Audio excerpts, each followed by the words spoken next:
Afternoon, companions, and very nice to see you all. Can at least some of you stick your thumbs up so that I realise that you can hear me? Is that excellent? Excellent. Can I say a very warm welcome to this, which would have been our Vernal Equinox, when we would have had our celebration and installation and our dinner afterwards. And this year, it was my intention not to have just ABBA music played at the dinner, but also to entertain you this year. I'd been practicing for a whole year one of the songs called Waterloo from ABBA, but unfortunately, I won't be able to share that with you on screen. But very, very warm welcome to you. And it could not be a more welcomed type of meeting to be able to come to celebrate our Vernal Equinox with such a large number of companions, probably more companions than we would have got at the ceremony itself, and also from a wide range of areas. I'm very pleased to see you all here at the lecture today, but I'm all particularly pleased to see the Grand Master Mason, Brother Ramsay McGee, from the Grand Lodge of Scotland, alongside Ewan Rutherford, the Deputy Grand Master and Governor of the Royal Order, Mark Walton, past First Grand Principal of the Grand Chapter of Hungary, John McKinnon, First Grand Principal of the Supreme Grand Chapter of British Royal Arch Masons in Germany, and also Michael Cooper, past First Grand Principal of the Supreme Grand Royal Arch Chapter of Royal Arch Masons in Germany, alongside two other heads of orders who will be speaking today, Harry Petrie, Grand Sovereign of the Imperial Council of Scotland, and of course our speaker, Stuart Wood. These are the guests that I want to say a special thank you to, but if anybody's been left out who's LinkedIn, please take it that you're warmly welcomed as companions to this Supreme Grand Royal Arch Chapter Convocation lecture. We have numerous provinces and districts represented, and we also have 4 Grand Supervisors represented. So it's a real worldwide activity, and I think that's something very special. And let me say, companions, your response to this has absolutely lifted my spirit in terms of actually the strength and the companionship of Royal Arch Freemasonry. All of us with responsibility for governing or leading organizations today, whether they be Masonic or non-Masonic, always are concerned about keeping up engagement and keeping morale up in these very difficult times. But we're all beginning to grow one way or another out of these difficult times, and we're moving towards some sense of what that ever new future will be for us. I would have to say that we've learned very quickly how to work new technology, and isn't that wonderful? Because from all over the world, with all these heads of orders, with all the companions here at home joining us, we've managed to hold this meeting with approximately 370 people signing up for it. And it's a wonderful thing that that's taken place. My message basically is threefold: to say thank you to all of you for keeping the spirit of Freemasonry alive in your own ways, wherever you are. And also a thank you as part of that to all those who make these new ventures take place. I was teasing earlier some of the people that were speaking to us as we were setting up. I've done so many Zoom meetings during COVID, I've run out of things to say. And everybody that knows me knows that's pretty much a lot of things that I can say. So I'm looking forward to going out to join with you again, to be able to kind of gain the stories.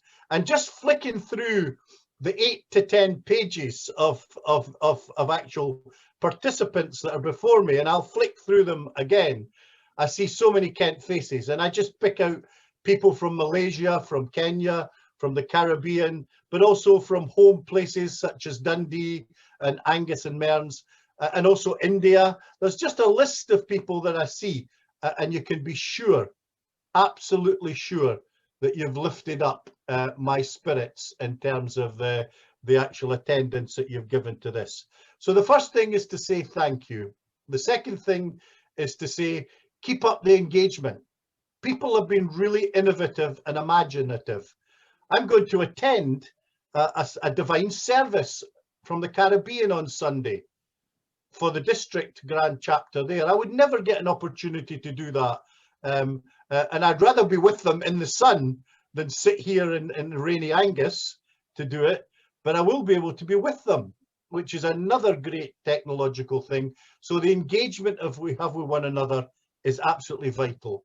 And the third thing that I would want to say to you, with a great sincerity, is keep the morale up. Each of you are lead Royal Arch Freemasons or leads within your own order, and the morale is one of the most significant things that we need to make. Now, you would all expect me to be a bit barbed on an occasion like this, and I have to say, I've had the opportunity to flick through all of the screens before me, and I'm afraid to say that none of you have got better looking since the lockdown started.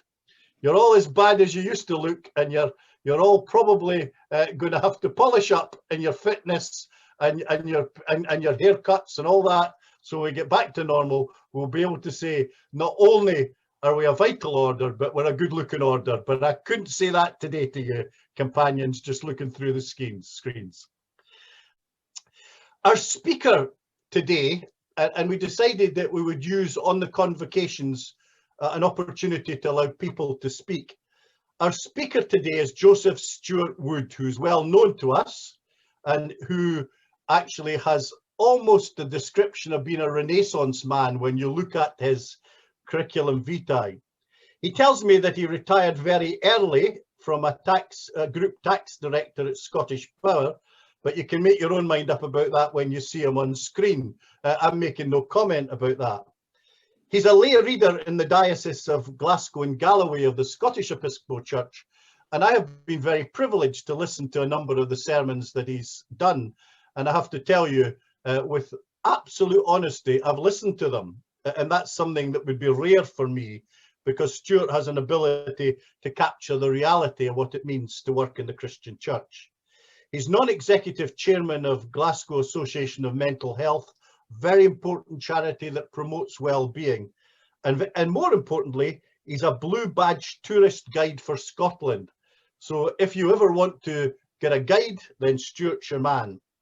Highly qualified, with a Bachelor of Arts honours, a Bachelor of Divinity with distinction, a chartered accountant, and of course he's very proud of his blue badge tourist guide for Scotland. So he is a qualified person.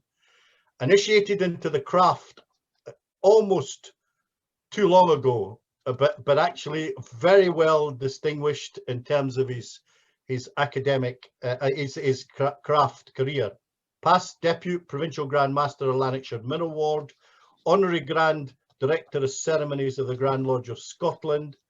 In the Royal Arch, he's done many of the chair degrees in his mother chapter, council and lodging councils, and I was delighted to appoint him as Deputy First Grand Principal of the Supreme Grand Royal Arch chapter, and he's been an absolute solid figure with regard to the finances and administration there.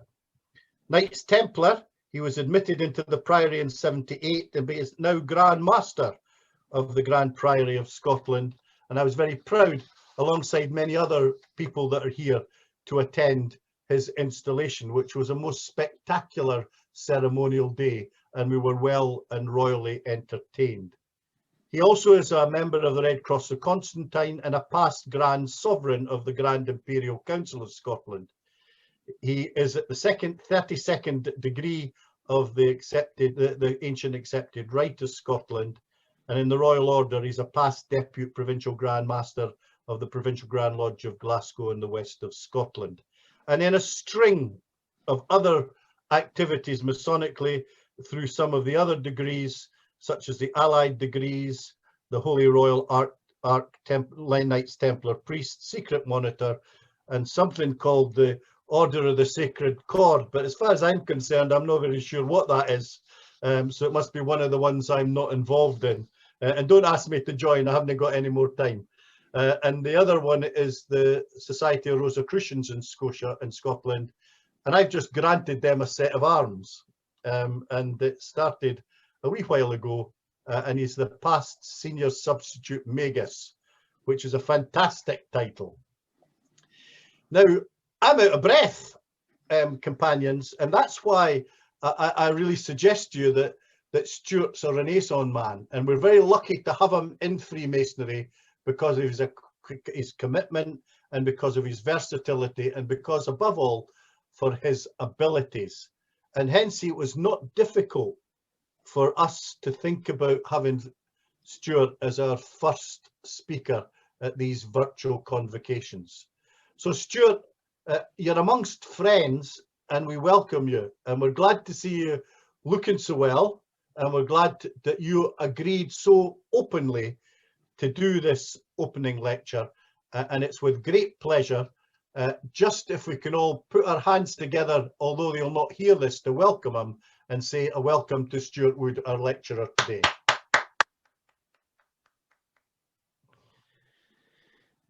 Thank you very much. Most excellent First Grand Principal. If you just give me a second or two, I'm going to screen share because there are some slides that I want to show you.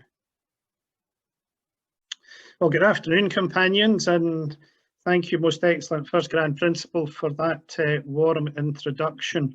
I'm glad I gave you the script. Companions, it's a delight to have been asked to give this talk this afternoon.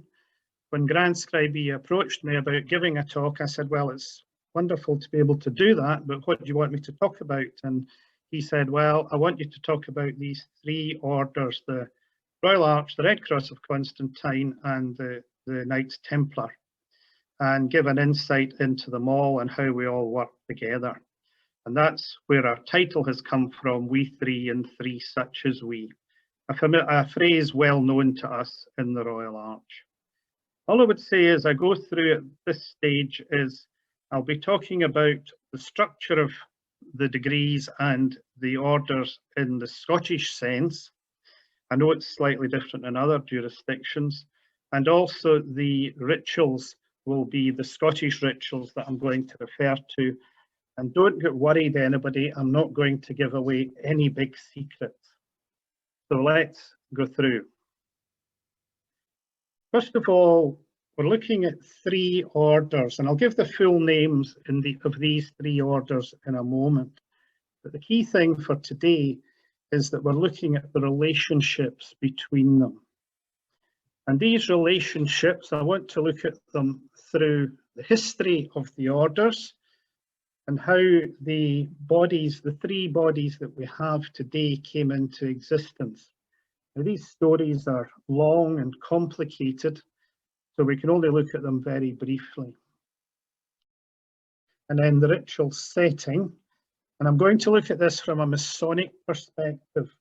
I know that there are some of our companions and members, particularly those involved in the Order of the Temple, who are very interested in the history of these settings and the factual history of that goes behind the organisations. But I want to just concentrate on them from a Masonic perspective. I then want to look briefly at the teachings and the messages that are conveyed by the various ceremonies.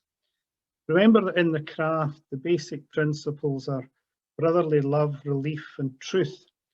But as we move into the orders with a Christian background, faith, hope, and charity.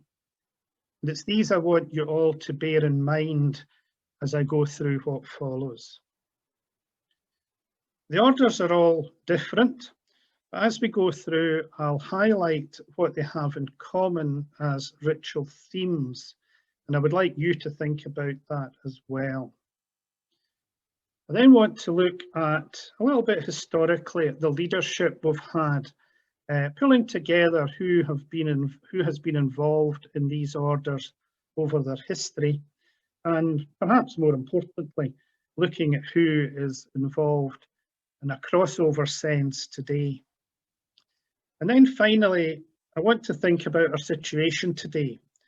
And that's where I'm going to ask you to think particularly about what your own situations are and how the situations of the order work and how we go forward together.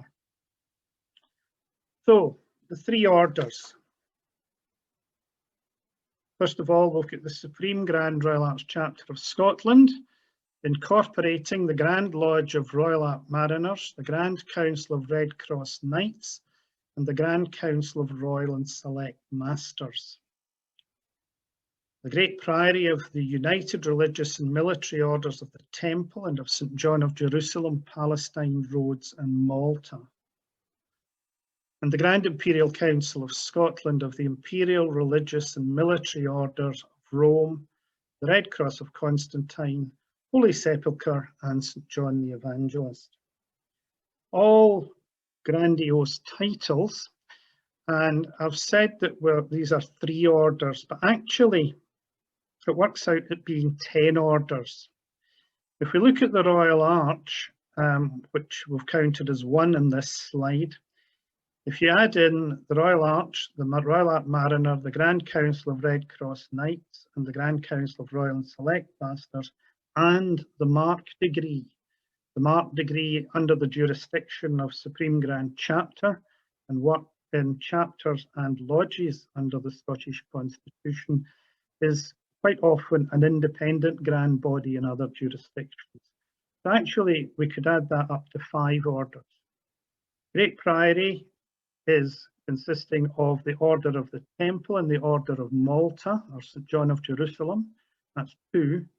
And Grand Imperial Council is the Red Cross of Constantine, the Holy Sepulchre, and St. John the Evangelist, and that's 3. So we can get to 10 very quickly. But let's not worry too much about these numbers. It's just to expand that, particularly for our overseas and non-Scottish Constitution companions, give them an understanding of how we've structured the orders here in Scotland.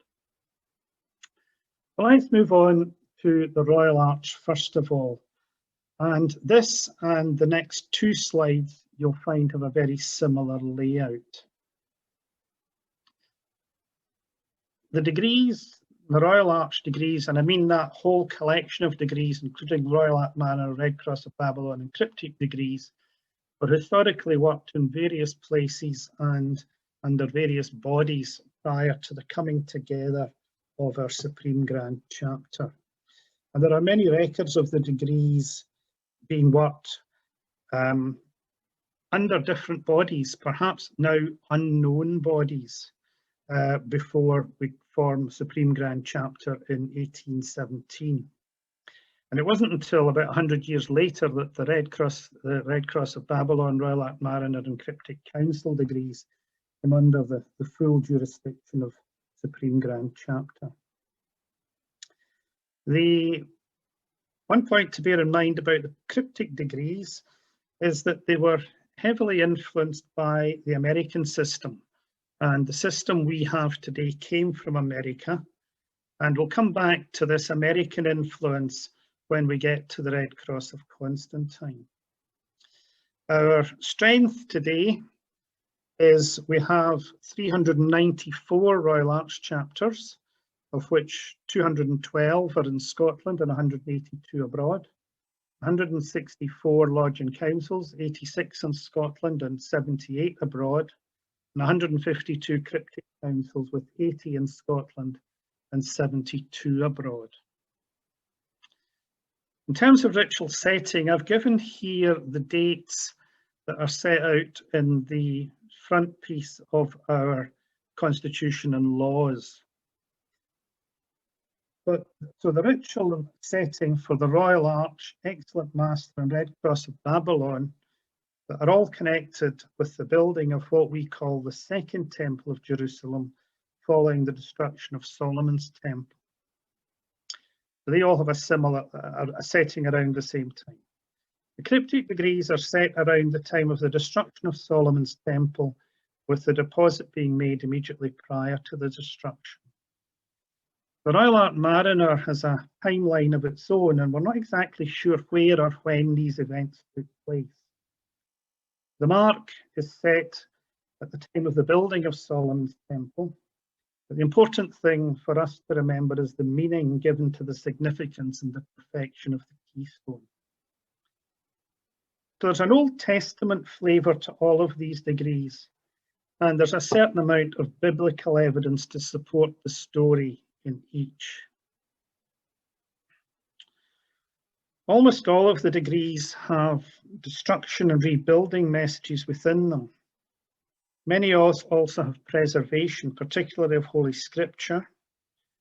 We don't know exactly what these scriptures were, but it's likely that they were either the Hebrew or Jewish scriptures that form the basis of what we today would call the Old Testament. Also, they all have an element of thankfulness to God for preservation and recovery of the sacred items. For us as Freemasons, they assure us that with faith there will always be an opportunity for a new beginning, and lives, no matter what the starting point is, can be restarted. We always have the chance to clear out what's holding us back and get onto the right path. And this is summed up for me very succinctly in the Working Tools lecture in the Royal Arch degree. The qualification for membership of the Royal Arch is, and as far as I'm aware, always has been, that of being a craft Freemason. So that's us briefly looked at the Royal Arch. Let's move on now to the Knights Templar and the Knights of Malta. Again, remember this slide is very similar in format to the previous one and the next one. Again, the degrees, or the grades as we call them, have historically worked in various places and under various bodies.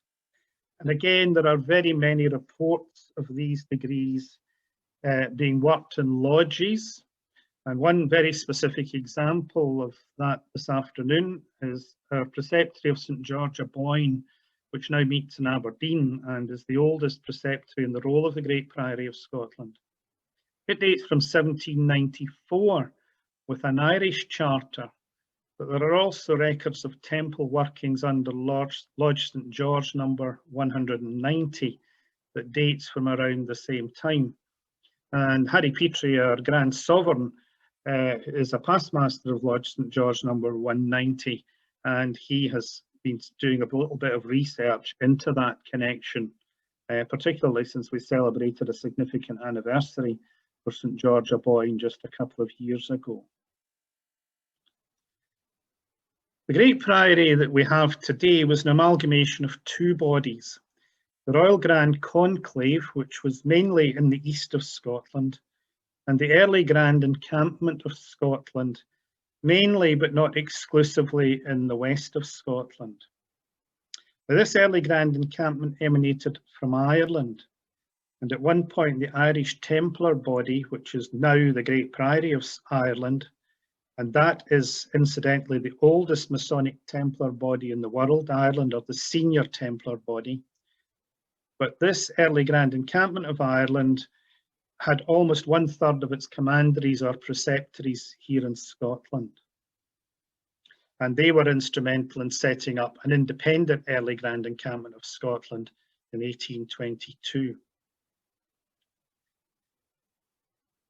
The ritual setting, we need to keep in mind that around the late 11th, 12th centuries, many orders of chivalry developed, particularly connected with those who were involved in the Crusades.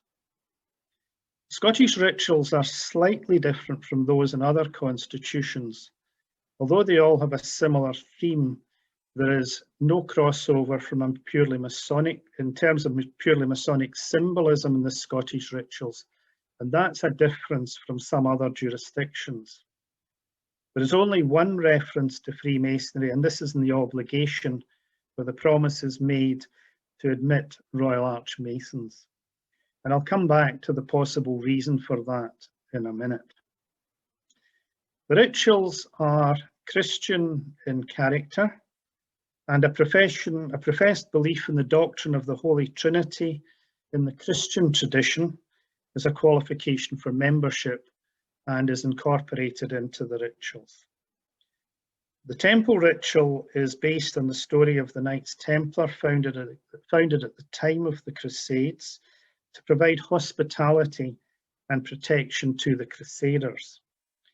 It therefore served as one of the means of defending the Christian faith, as is its primary purpose today. And of the two sets of grades, this is the practical grade. The Malta ritual and its rituals really deal with the story of the Knights Hospitaller and the events that took place in the locations of St. Paul's missionary journeys. And indeed, the introductory part of the ceremony is known as the Night of St. Paul, or the Mediterranean Pass. It's decidedly Christian, giving among other things a description of the Beatitudes and the reference to the yoke of the Lord, both from the Gospel of Matthew and other material drawn from the Acts of the Apostles. So this is the theological or spiritual grade of the order. And together, these grades deal with the protection and preservation of the Christian faith, particularly from Islam, as it was in the Crusades. But we must be very, very careful today as to how we depict that message, given the interest many of us have in ecumenical relationships, not between just different denominations of the Christian faith, but also different faith groups. The red cross of the temple and the white cross, Maltese cross, are the key symbols of the order, and they have their own symbolism explained during the ceremonies. And again, the teaching for us is the protection and preservation of what is good, the dropping of what is not. Now, a peculiar aspect of the history of the order is that there was a period when you did not need to be a Freemason to join. And when this was adopted in November 1843, the proposer said in Great Priory, as it is now, as this order was originally and still is a religious and chivalric one, although latterly much blended with Freemasonry, it is not necessary that persons admitted shall have obtained any Masonic degrees. But in order not to dissolve altogether or at once the link which has existed in time past between the temple and the Masonic fraternities, candidates who are not Freemasons shall, upon their reception into the order of the temple, pay the sum of £7 7 shillings. And for the youthful among you, that is £7 and 35 pence today. Master Masons and those under the degree, so Freemasons, £6 6 shillings or £6 30 pence, and Royal Archmasons, £4 4 shillings, £4 20 pence. So, like good Scots, money was an issue, and this could be also the reason why the Masonic content of the rituals was removed, because it was around that time that the rituals that we have today were being developed and brought into the shape of the ritual we have today. This situation lasted until 1856, when new statutes were released and they adopted the qualification of being a Royal Arch Freemason, and that has continued through to today. Now, just the strength of the Great Priory of Scotland, I don't think I mentioned that earlier. We've got 101 preceptories, with 66 in Scotland and 35 abroad. So, moving then to the third of our three orders, the Red Cross of Constantine, Knights of the Holy Sepulchre and Knights of St. John the Evangelist. Yet again, the grades were worked in various places and in various, maybe now unknown bodies before the formation of Grand Imperial Council.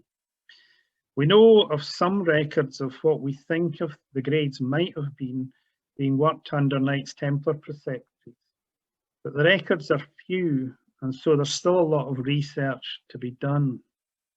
And in general, and I don't just mean in Scotland, throughout the world, this order has the fewest writings covering it, as it doesn't seem to have attracted the attention of Masonic scholars as much as the others have.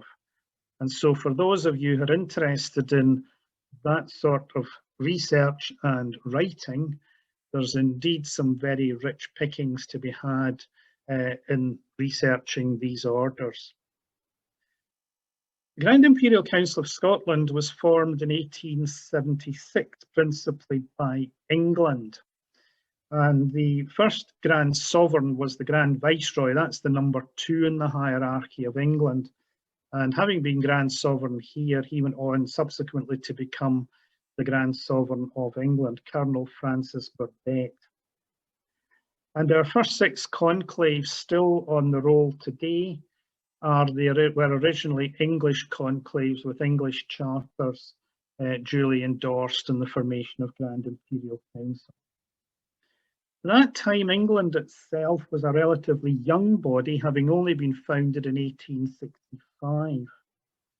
However, this is where America comes back into the picture, because America, when they started off in this order or brought it together, they had a grand conclave in every state. And it's believed that some of these state grand conclaves, in fact, we know that some of these great state grand conclaves are older than both England and Scotland. And we know that there's an influence came from America in the formation of the English Grand Conclave. And just to complete the picture in the American situation, they came together, the state Grand Conclaves came together in 1958 to form one united grand body for the whole of the United States of America, and they've added in Mexico and the Philippines. And the only remaining state Grand Conclave is that in the state of Maine, which has not gone into the Grand Imperial Council of the United States.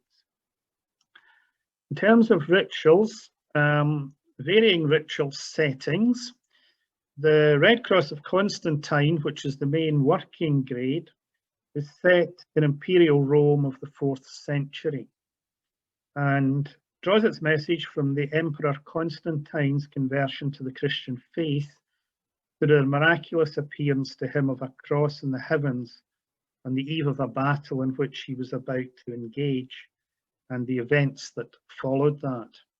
Now, this is a factual story, and it's been well documented by historians, not in a Masonic sense, just by historians. Constantine, through that experience, then converted to the Roman Empire, to Christianity. He set up the Council of Nicaea, which is in Turkey, and that was one of the great councils that developed the practices of the early Christian church, much of which continues through to today.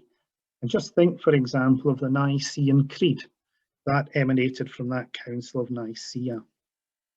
And around that time, the canon of what we call the Bible was being developed. And so it's thought that Constantine had some early influence on that, but it was neither settled by him nor at the Council of Nicaea. It happened much later. The Knight of the Holy Sepulchre grade is another of the chivalric Christian orders concerning the preservation and defence of the Holy Sepulchre and the development of the Church of the Holy Sepulchre, which is, of course, a major tourist attraction in Jerusalem today. The Knights of St. John the Evangelist is really a philosophical or theological grade that develops the concept of the third or spiritual temple. It also puts the Craft, Royal Arch and Red Cross of Constantine as a continuum and offers in a long lecture a fascinating explanation of these. And messages, again, we have preservation and protection of the physical structures and the Christian faith. We also have the spreading of the Christian faith and the early development of what are today the Roman Catholic and Orthodox churches, although all through the acts and efforts of this Roman emperor and his conversion to the Christian faith.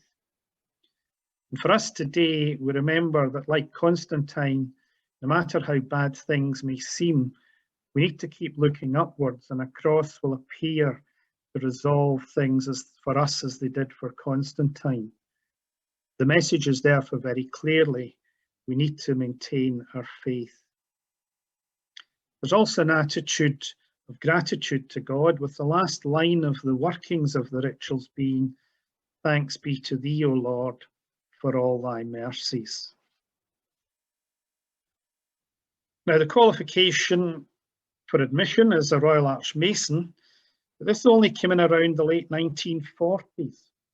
Prior to then, it was possible to receive the Red Cross of Constantine as a Master Mason, but to receive the Knight of the Holy Sepulchre and Knight of St. John the Evangelist, a knight also had to be a Royal Archmason, as both of these ceremonies have Royal Arch references integral to their rituals. But this must have produced anomalies, as to go into office you had to have both sets of grades, and so had to be a Royal Archmason. So if prior to the late 1940s, it was a sort of two-tier membership, if you like, if a companion or a knight was not a Royal Archmason. In terms of strength today, we've got 40 conclaves, 29 are in Scotland and 11 are overseas. So that's a resume of the orders, of the individual orders. But I've said right at the beginning, the question is, what do they have in common? And just to look at that as a topic, because this is what we're looking at today, the common ground between the different orders. All are based on historic events, and these are extensively documented by theologians and historians. Many books have been written, much historical research has been done, and all of these ceremonies have a setting, a historical religious setting to them. All of the ceremonies deal with the concepts of preservation, protection, and rebuilding.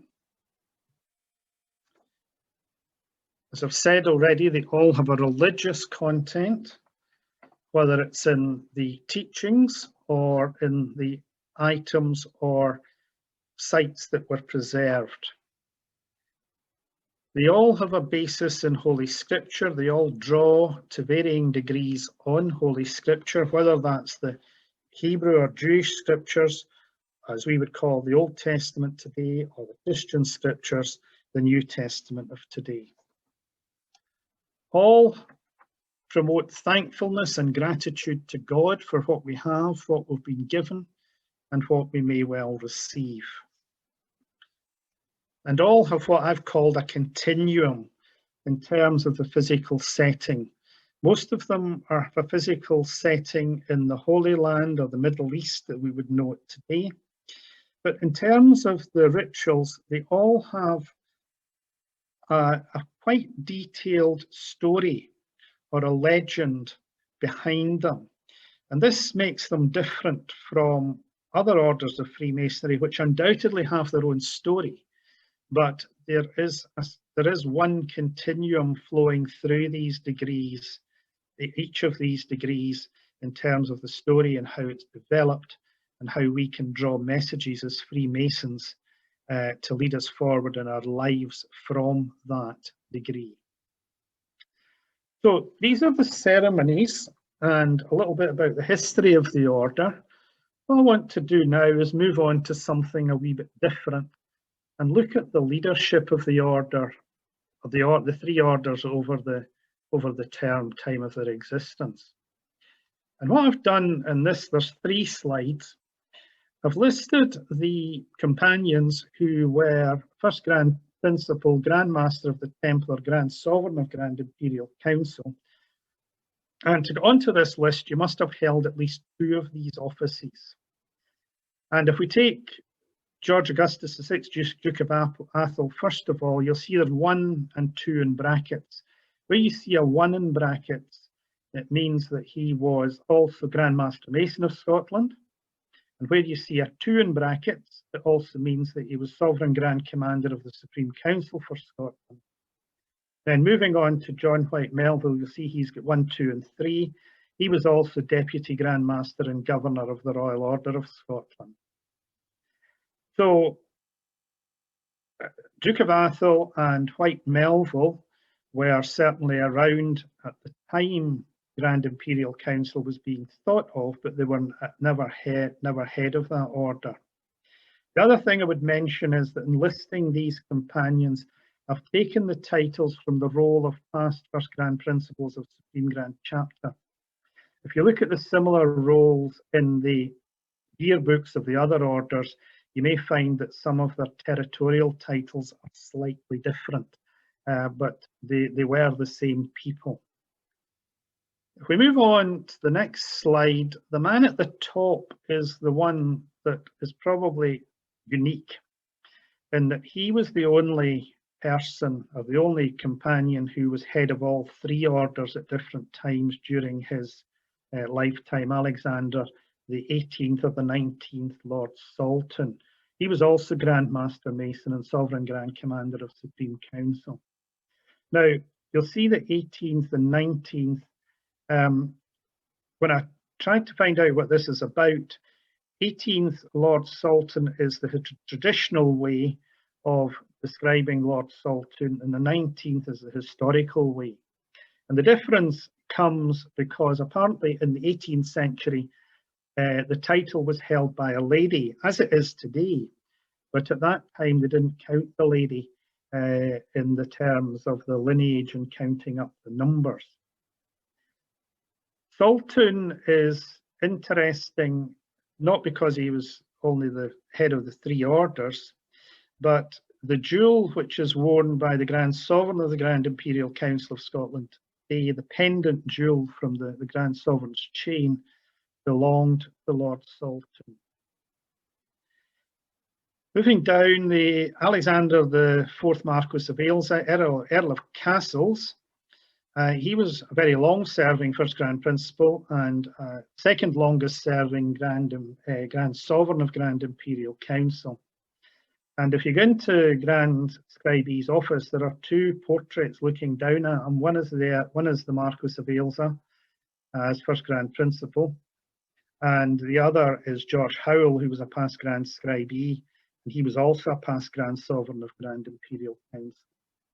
And from a human interest perspective, those of you who like touring around Scotland, it brings out my tourist guide credentials. Alex, the fourth Marquis of Ailsa, was the man that passed Elaine Castle in the southwest of Scotland between Ayr and Girvan across to the National Trust in 1944. There's also a portrait of him in Culzean Castle presented to him by the Freemasons of Ayrshire when he retired as Provincial Grand Master of Ayrshire, and that was when you had to be Master of Mother Kilwinning. And I've got to say, it's a much less stern-looking portrait of the man than the one that Grand Scribee has to look up at every day. And then finally, the latest incumbents. And there are many other crossovers, and I've listed some of them just so that we don't, I'll spare their blushes slightly. Our First Grand Principal is a Knight Commander of the Temple. That's one of the senior grades in Great Priory and a past Grand Prelate. Jim Turnbull, our Deputy First Grand Principal, is a past Intendant General in the Red Cross of Constantine. David Niven, our second Grand Principal, is a past Grand Master of Great Priory and is currently the Sovereign of his Red Cross of Constantine conclave. Graham Smith, our past Grand Scribee, is a past Intendant General, which is the equivalent of a Grand Superintendent. Robert Craig, the Grand Superintendent of Stirling and Clackmannan, is the Grand Director of Ceremonies in Grand Imperial Council. Ian Duncan, our Grand Director of Ceremonies, is the Grand Secretary in Great Priory. And of course, there's me. We've said enough about me, but at all levels in these three orders, there are many crossovers at national, provincial, and local levels.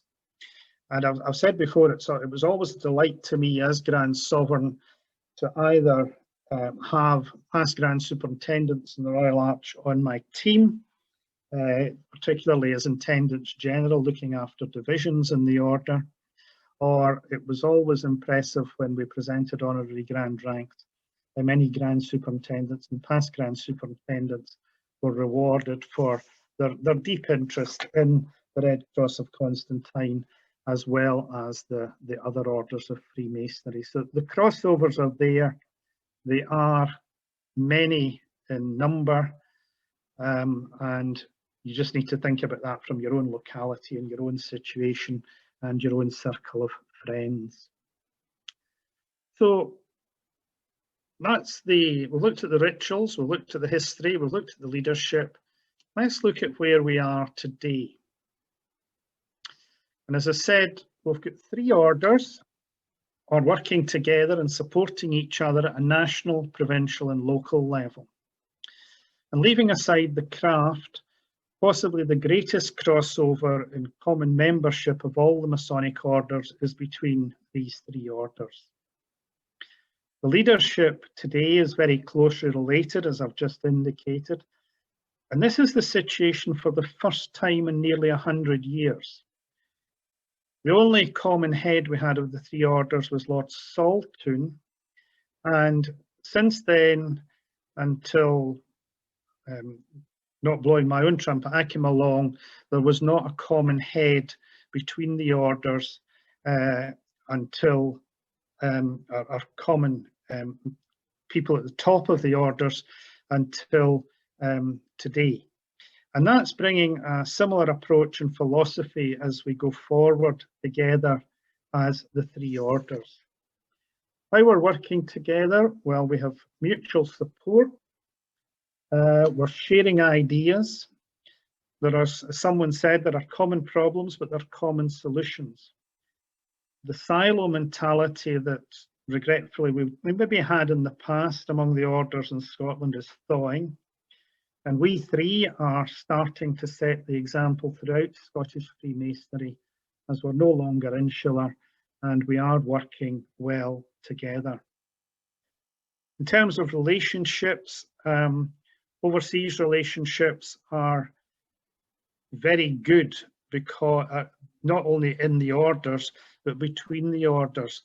And there's a great sharing of information, or if I want to use the word intelligence.